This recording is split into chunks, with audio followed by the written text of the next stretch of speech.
text 22. And once again, the Sanskrit is not mandatory, but you're welcome to chant it. You're welcome to chant Sanskrit, Bengali, or anything else that's in the purports. But once again, not mandatory.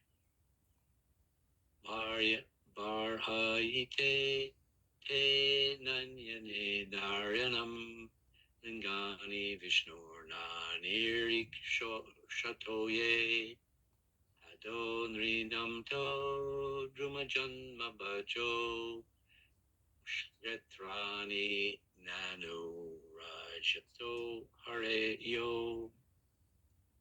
Translation. The eyes which do not look at the symbolic representation of the personality of Godhead Vishnu, his forms, name, quality, etc., are like those printed on the plumes of the peacock. And the legs which do not move to the holy places where the Lord is remembered are considered to be like tree trunks. So this is continuing from the last points that we're making, that were brought up, that were reminded by Saraswati. The ears that are not hearing the glories of the Lord are just like the ear holes of a snake.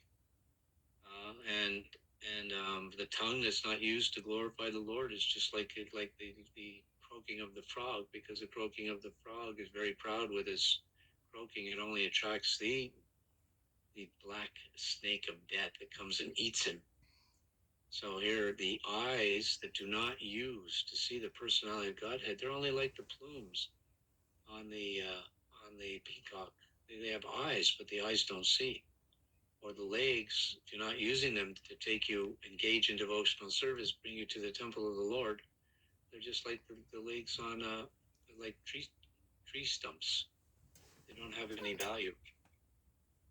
Statements of Bhagavatam. Purport.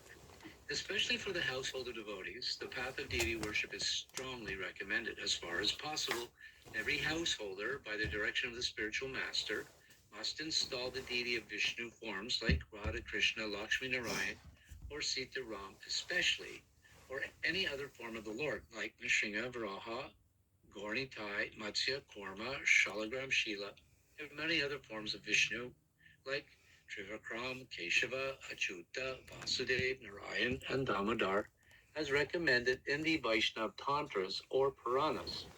And one's family should worship strictly following the directions to dedicate sufficient time or may not have the ability to come up to the proper standard for Radha Krishna worship. It's always recommended to start worship of Gaurnitai, Lord Chaitanya Mahaprabhu, because he's so merciful that it's very, very difficult to make an offense against Lord Chaitanya. So if you make offense to Lord Chaitanya, it's practically non-existent. You make offense worshipping Lord Jagannath, it's like 25%. Worshipping another Vishnu form is like 50%. Worship offense towards Radha Krishna is 75%. And so like that, Shalagram Shila, the offenses are even more magnified. So recommended in the beginning stages to worship Gaurnitai, Lord Chaitanya Mahaprabhu. And then when we get a little bit regulated, then we can worship the Radha Krishna forms of the Lord.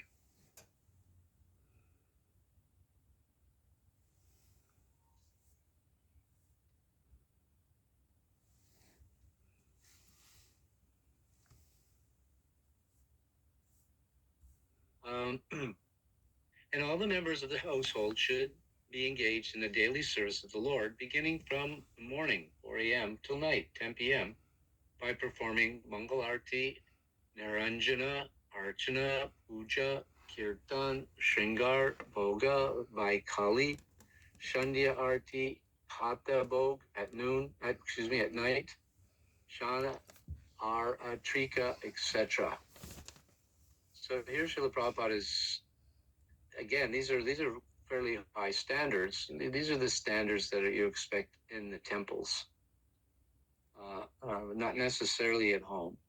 If you can come up to these standards at home, that's wonderful.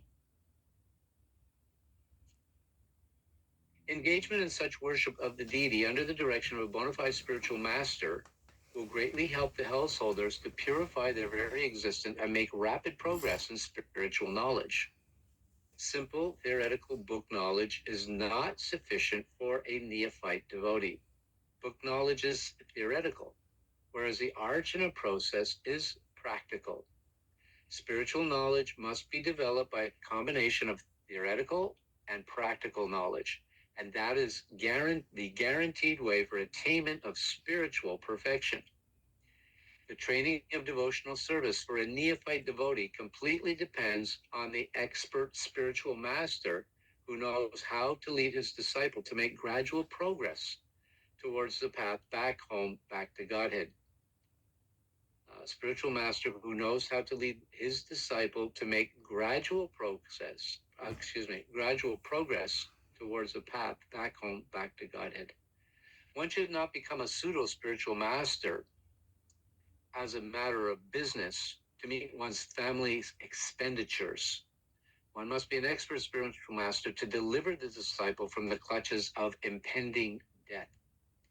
Srila Vishwanath Chakravarti Thakur has defined the bona fide qualities of a spiritual master, and one of the verses in that description reads, Shiv Vigrahara, actually this is from the Guru Astakam, it's chanted every day, Shiv Vigrahara Dana Nityanana Shringaratan Mandira Marjanado Yuktasya Bhakstam Chaniyanjatopi Vande Guru Shri Charanara Vindam. Thank you. Thank you. Rani Subhadra, would you read next, please? Shri Vigraha is the archa, or suitable worship form of the Lord, and the disciple should be engaged in worshiping the deity regularly by Singara, by proper decoration and dressing, as also by Mandira Marjana, the matter of cleansing the temple. The spiritual master teaches the neophyte devotee all these kindly and personally to help him gradually in the realization of the transcendental name, quality, form, etc. of the Lord. Only attention engaged in the service of the Lord, especially in dressing and decorating the temple, accompanied by musical kirtan and spiritual instructions from scriptures, can save the common man from the hellish cinema attractions and rubbish sex songs broadcast everywhere by radios. If one is unable to maintain a temple at home, he should go to another's temple where all the above performances are regularly executed. Visiting the temple of a devotee and looking at the profusely decorated forms of the Lord, well dressed in a well decorated, sanctified temple, naturally infuse the mundane mind with spiritual inspiration. People should visit holy places like Vrindavan, where such temples and worship of the deity are specifically maintained. Formerly, all rich men, like kings and rich merchants, constructed such temples under the direction of expert devotees of the Lord, like the 6 Goswamis, and it is the duty of the common man to take advantage of these temples and festivals observed in the holy places of pilgrimage by following in the footsteps of great devotees, Anuvarasha. One should not visit all these sanctified pilgrimage places and temples with sightseeing in mind, but one must go to such temples and sanctified places, immortalized by the transcendental pastimes of the Lord, and be guided by proper men who know the science. This is called Anuvaraja. Anu means to follow. It is therefore best to follow the instruction of a bona fide spiritual master, even in visiting temples and the holy places of pilgrimage. One who does not move in that way is as good as a standing tree condemned by the Lord, not to move. The moving tendency of a human being is misused by visiting places for sightseeing. The best purpose of such traveling tendencies could be fulfilled by visiting the holy places established by great acharyas and thereby not being misled by the atheistic propaganda of money-making men who have no knowledge of spiritual matters. Thank you. So are there any comments or questions? About theoretical and practical. we develop theoretical knowledge first by hearing about Krishna. This is known as Sambandhana. And then we engage in practical application of knowledge. And in this regard, Srila Prabhupada is pointing to the process of deity worship. This is a practical application of theoretical knowledge. And by practical application, theoretical knowledge becomes realized knowledge.